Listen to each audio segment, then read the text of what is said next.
जय श्री कृष्णा। जैसे कि बहुत सारे साधक साधिकाओं के मन में विचार आता है कि हम साधना करने जा रहे हैं, तो माला बहुत सारे लोग उल्टे हाथ से फेरना चाहते होंगे कि भाई हमारे सीधे हाथ में कोई तकलीफ है या हम उल्टे हाथ से सारे काम करते हैं तो हम क्या करें।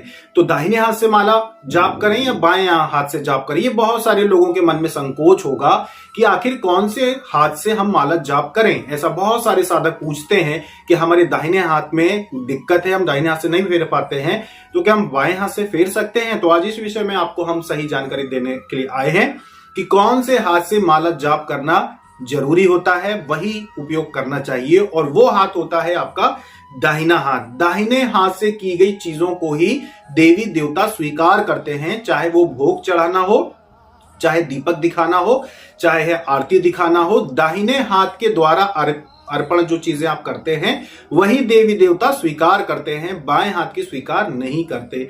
इसीलिए अगर आप माला जाप भी करते हैं, अगर भले ही आपका बायां हाथ चलता हो, फिर भी आपको दाहिने हाथ से माला फेरने का अभ्यास करना चाहिए, क्योंकि ये कोई बहुत बड़ा कार्य नहीं होता। जैसे कि हम दाहिने हाथ से काम करते हैं लेकिन फिर भी हम बाएं हाथ से भी माला फेर सकते हैं, अगर कोशिश करेंगे तो फेरने लगेंगे। वैसे ही माला फेरना भी आसान होता है। माला फेरने के लिए भी आप अपने दाएं हाथ का उपयोग करेंगे तो ही वो स्वीकार की जाएगी, वो बहुत ज्यादा उत्तम होता है, उचित होता है। तो जितने भी साधक साधिकाएं साधना के क्षेत्र में आना चाहते हैं या आ चुके हैं, वो आगे क्या करना चाहिए, उनको यही करना चाहिए कि आप आसन जरूर बिछाएं जमीन पर, बिना आसन के नहीं बैठना चाहिए। आसन बिछाना जरूरी है। आसन के ऊपर बैठकर, ये आसन आप घर का बने कपड़े का भी उपयोग कर सकते हैं, जो कि एक जैसे रंग का रहता है तो और ज्यादा उचित होता है। जैसे कि लाल और पीला और सफेद, ये उत्तम रंग होते हैं, जिसमें से लाल और पीला ये सर्वोत्तम होते हैं। तो घर में कोई पुराना कंबल हो, उसको आप काट के सिल के उसको आप बना सकते हैं। वो लाल चल सकता है, पीला चल सकता है तो अच्छी बात है। अगर सफेद कंबल है आपके पास तो उसको आप बॉर्डर में किनारे पे आप चाहें तो पीले कलर की पट्टी उसमें सिल दीजिए या लाल कलर की पट्टी सिल दीजिए। बिल्कुल सफेद नहीं होना चाहिए।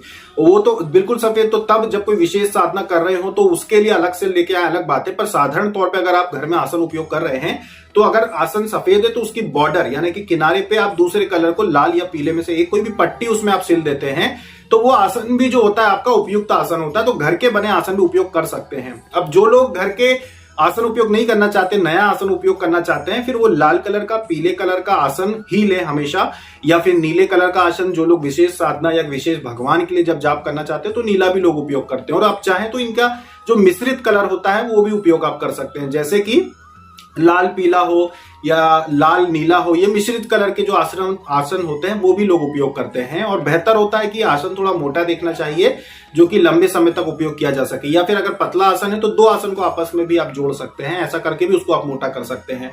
तो ये थी जानकारी आपकी माला फेरने के ऊपर कि आप भगवान को जब भोग लगाएंगे तो दाहिने हाथ से रखना चाहिए, आरती भी दाहिने हाथ से घुमा के दिखाना चाहिए, कपूर भी आपको दाहिने हाथ से दिखाना चाहिए, और माला जप भी दाहिने हाथ से करना चाहिए। तो वो आपको ज्यादा से ज्यादा लाभ देती है और वही देवी देवता स्वीकार करते हैं। भले ही आपने बचपन से बाएं हाथ से काम किया हो, लेकिन देवी देवता जो होते हैं वो कभी नियम नहीं तोड़ते। कुछ बातों में नियम जरूरी होता है। तो जाप हमेशा दाहिने हाथ से होना चाहिए। अपने बच्चों को भी अभी से आप सिखाइए। अगर आपके बच्चे जो हैं वो बाएं हाथ से खाने की कोशिश करते हैं या बाएं हाथ से काम करने की प्रयास करते हैं, तो ये आपके ऊपर है कि आप उनको दाहिने हाथ से टोके, उनको कि वो दाहिने हाथ से काम करें। क्योंकि अगर आप चाहते हैं कि आपके बच्चे भी आगे चल के अध्यात्म के मार्ग पे चलेंगे तो उनको दाहिने हाथ से ही चीजें अर्पण करना सिखाना है। तो इसीलिए दाहिने हाथ से उनको आप काम करना सिखाएं तो ज्यादा अच्छा होगा।